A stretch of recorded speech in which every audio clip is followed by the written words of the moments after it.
Hi, எனக்கு தெரிஞ்ச கருத்தை நான் சொல்கிறேன். உங்களுக்கு பிடிச்சிருக்கா பிடிக்கலன்னு எனக்கு தெரியல. நம் பிள்ளை வாழ வேண்டும் என்பதற்காக நாம் தினமும் பணத்தை நோக்கி பயணிக்கின்றோம். நம் பிள்ளை கேட்பது எல்லாம் நாம் வாங்கி கொடுப்பது பெரிய விஷயம் அல்ல. அதை வாங்கி கொடுப்பதற்கு நம் பெற்றவங்க எவ்வளவு கஷ்டப்படுகிறார்கள் என்பதையும் பிள்ளைகள் உணரணும். அது உணர்கிற அளவுக்கு நீங்கள் சின்ன வயசுலேருந்து அதையும் அந்த வேலை செய்யி, இந்த வேலை செய்யி, இங்கே போ அங்கே போ அப்படின்றத வேலைகளும் அந்த பிள்ளைகளுக்கு சொல்லித்தரணும். இந்த கஷ்டப்பட்டால் தான் இந்த 10 ரூபா வருது, இந்த வேலைக்கு போனால் தான் இந்த காசு கிடைக்கும், கஷ்டப்பட்டால் தான்.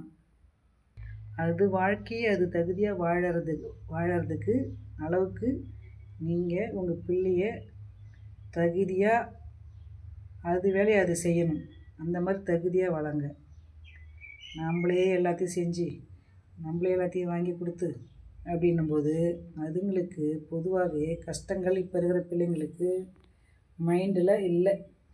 எல்லாம் கேட்டதெல்லாம் கிடைக்குது, வாங்கி கொடுக்குறாங்கன்ற தைரியத்தில் அதுங்க கஷ்டம் என்னான்னு தெரியாமலே ஊதாரியாக சுற்றி வீணாக தான் போகுதுங்க.